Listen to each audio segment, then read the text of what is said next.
You alright guys, how are we doing? Clinicality here, back with another player review for you today. This time, we're reviewing the in-form Ross Barkley, following Everton's 4-0 win against Aston Villa last weekend. And I think he picked up 2 goals and got an assist, so he had a really good game and a well-deserved in-form. Now this is the team that we used him in. I was actually really disappointed in the team itself, really didn't perform too well, which is a bit of a shame. Now he played 6 games with him, he managed to score 4 goals and get 3 assists, which is pretty good, and he only cost us 27,750 coins. Again, another cheap inform, and it's nice to see because a lot of you can go out, pick this guy up and try him out for yourselves. Now Barkley's base stats, he has 79 pace, 83 dribbling, 77 shooting, 57 defending, 78 passing and 76 physical.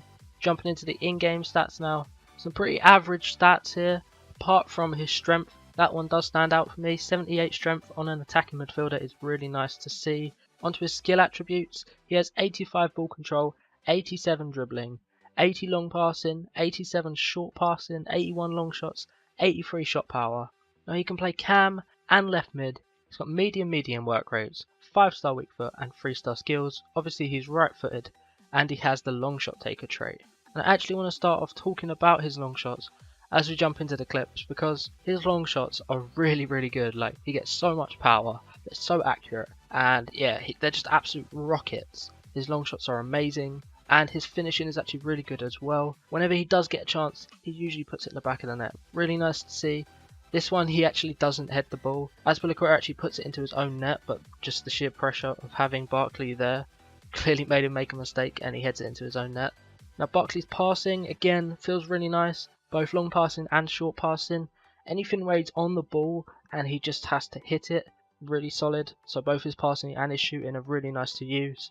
However, his dribbling is probably the biggest letdown for me. For an attacking midfielder, you need to be good at dribbling, and this guy, his dribbling felt so bad. He felt sluggish, he turned slow, he didn't have any bursts of speed. That also plays into his pace. He is really not very quick, both on and off the ball. And in that cam position, I like to have someone who can use these little bursts of speed to just get an extra yard or two on the defender and make something happen, and he just didn't have it. Even when you managed to beat a player, he was so slow that they'd catch him back up and you'd have to beat him 2 or 3 times.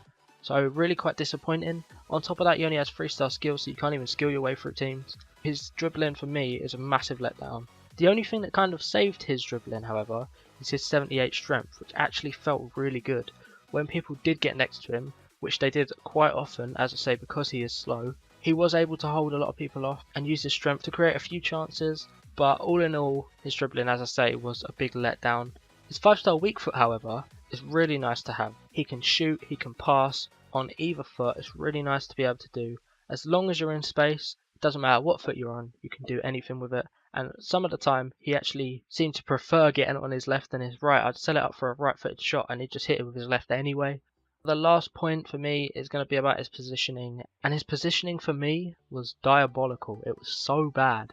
He was always out wide, never in the middle where I wanted him. He didn't find space. If he had a defender marking him, he wouldn't come short and get the ball. Lukaku had to keep coming deep just to get the ball and make something happen. He was just standing still a lot of the time. Felt like I had to force him to get on the ball. And that's not what you want. You want your attacking midfielder to be running about, making things happen. He is right in the middle of that team, and you need him to make stuff happen, and he just wasn't doing it. Now he picked up an average match rating of 7.8, which is okay, it's nothing special. And yeah, he had a couple decent games, but he also had some really bad games where he got like 6 rating. The good things about him, I would have to say his long shots, his strength, his 5-star weak foot, and his passing. However, the letdowns have to be his dribbling, his pace, his 3-star skill moves, and his positioning. Now, I was really disappointed in this card. I thought I'd get a lot more out of him, and I didn't, and for that reason I'm going to give him a 5.5 out of 10. As I say, I didn't get what I wanted out of him. He didn't work in this formation. Maybe he'd work in another formation, I don't know. This is, however, only my opinion, so if you are hyped to use this guy, go out and pick him up. He's only going for around 25k on each console at the moment, so he will be affordable for most of you. If you do go out and pick him up, let me know down in the comments what you think of him. I'd like to see if he performed any better for any of you guys. Anyway, that's going to be it for this one. If you did enjoy, please drop a like on the video. Subscribe, as there will be many more player reviews to come on my channel, as well as lots of other content. I'll see you in the next one. Take it easy.